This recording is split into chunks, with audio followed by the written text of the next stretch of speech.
I used to live in a small building downtown. One of the reasons I moved out was the bad neighborhood, including this guy in the apartment right over mine. He was a weird-looking fella who mostly kept to himself.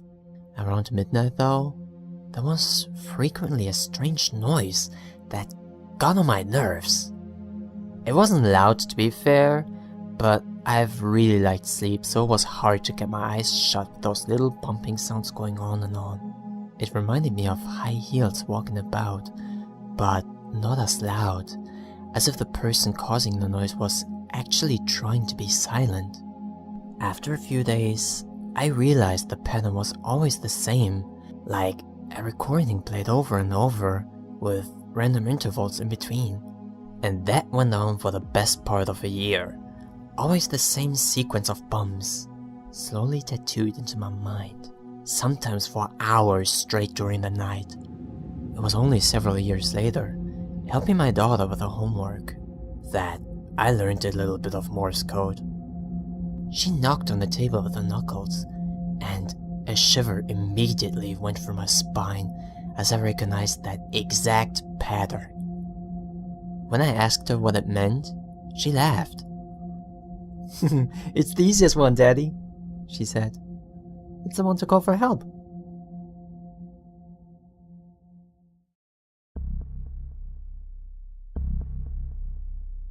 In the summer of 2006, I fell in with an interesting group of friends. They were all obsessed with the paranormal, and it had always been an interest of mine as well. One of the group had heard of a graveyard about an hour away that was nestled into a secluded patch of forest. Naturally, being young and stupid, we decided to get some flashlights and head that way. It took hours to find it.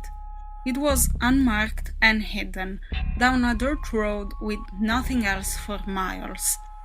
We parked the car and got out. There was a path leading into the woods, with the graveyard at the very end.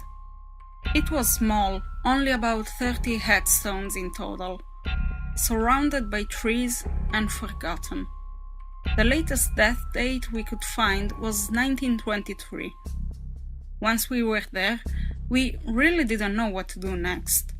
So we sort of just milled around looking at headstones. It was incredibly quiet, no forest noises at all. We could hear our own breathing. Suddenly, a woman started screaming, and it sounded like it was right in our midst.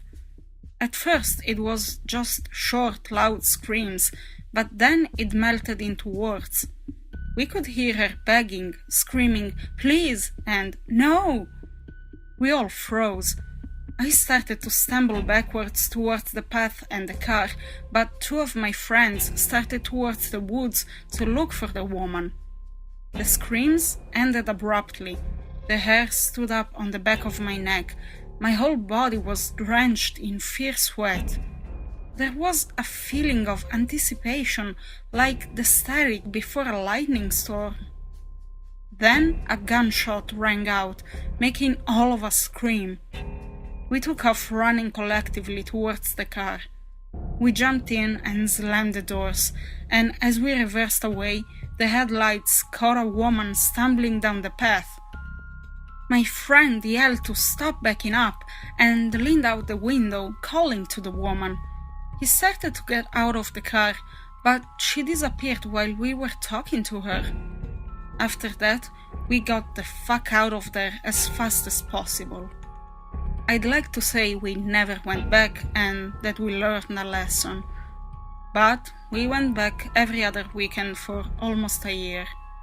A lot weird things happened, but nothing as visceral as that terrifying first night.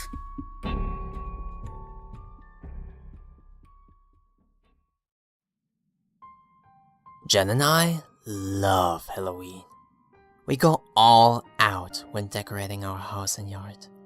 The neighborhood kids love to see what we put up every year, and even their parents are impressed by the scale and sophistication of decorations we use. We don't just give out candy, we invite the trick-or-treaters into our home to see our setup. Pumpkins, spiders, skeletons, ghosts, you name it, we've got it. Our local newspaper even did a feature on us last year. A safe and spooky spot for local kids. It wasn't much more of a fluff piece, but it felt good to have our work celebrated.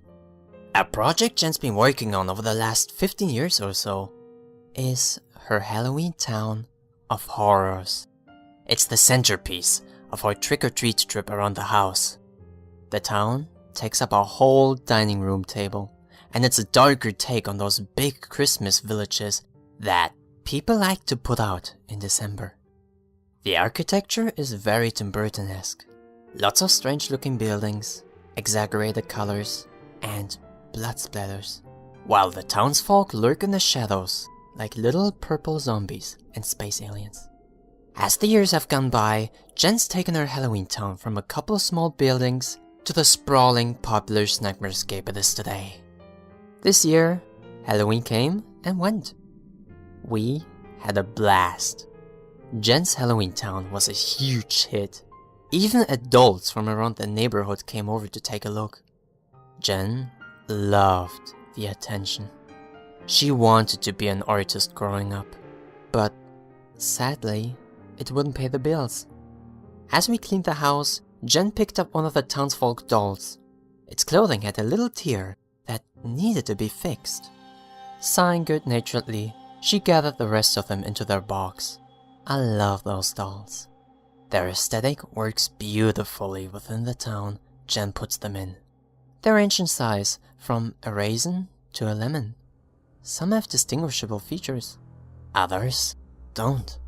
It takes a while for her to make each one, between 2 and 5 months.